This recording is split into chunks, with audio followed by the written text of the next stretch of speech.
राहुल गांधी के ट्वीट के बाद कांग्रेस का पूरा इकोसिस्टम कल से जेनजी शब्द ट्रेंड कराने की कोशिश में लगा है। इसलिए बीजेपी और एनडीए के नेताओं ने राहुल पर अटैक किया। महाराष्ट्र मुख्यमंत्री देवेंद्र फडणवीस ने कहा कि राहुल का यह बयान उनकी अर्बन नक्सल वाली मानसिकता का सबूत है। फडणवीस ने कहा कि राहुल का दिमाग खराब हो गया है, इसलिए वो अर्बन नक्सलों की तरह सरकार का तख्ता पलट करने की बात कर रहे हैं। मैंने पहले ये कहा है कि वोट चोरी का मामला नहीं है, राहुल गांधी जी का दिमाग चोरी हो गया है। और जब दिमाग चोरी हो जाता है तो इसी प्रकार की बातें लोग कहते हैं। मैंने पहले भी कहा था कि इनको देश के संविधान के प्रति कोई आस्था नहीं है।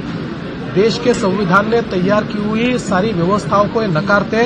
अब तो उन्होंने अपने अर्बन माओइस्ट होने का सबूत ही दे दिया। अर्बन माओइस्टों वाली भाषा वो कर रहे हैं कि जेनजी ने आकर संवैधानिक सरकार को उलट देना चाहिए। इस प्रकार की बात जब कोई करता है तो इससे अलग बात अर्बन माओइस्ट क्या करते हैं? उनके सारे जो लोग एडवाइस देते हैं, सारे एडवाइजर उनके ये अर्बन माओइस्ट इस प्रकार की विचारधारा के हैं। लेकिन इस भारत की जेनजी जो है ये भारत के संविधान में विश्वास रखती है। इस भारत की जेनजी जो है ये एक प्रकार से स्टार्टअप की इकोसिस्टम को चलाने वाली जेनजी है, ये परिवर्तन करने वाली जेनजी है।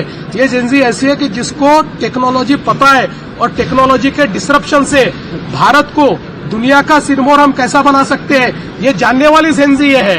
इसलिए राहुल गांधी न जेनजी को जानते हैं, न इस देश के युवाओं को जानते हैं, न इस देश के बूढ़ों को जानते हैं, न इस देश के किसी व्यक्ति को जानते हैं। किसी के लफ्ज उन्हें पता नहीं।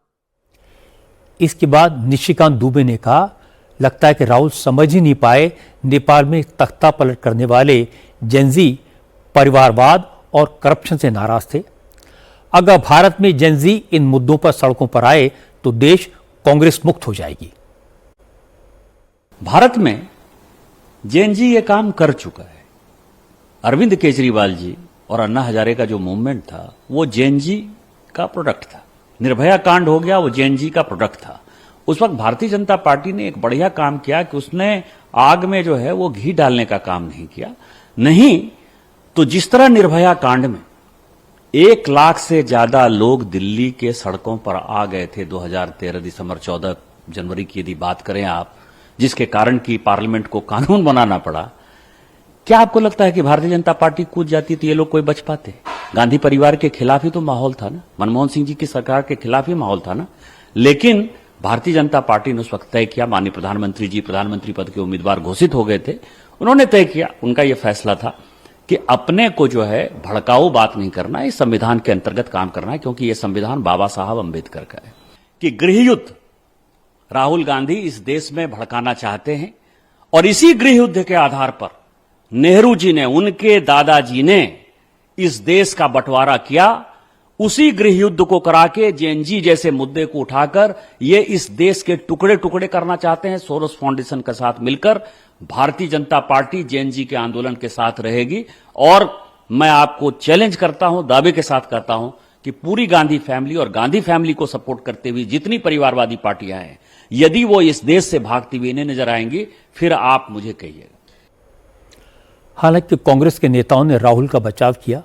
प्रमोद तिवारी ने कहा, अगर बीजेपी के नेता राहुल का मैसेज समझ जाते तो उन्हें सलाम करते, क्योंकि राहुल गांधी ने तो युवाओं से राजनीति में आकर संविधान को, लोकतंत्र को बचाने की अपील की है। इसमें गलत क्या है?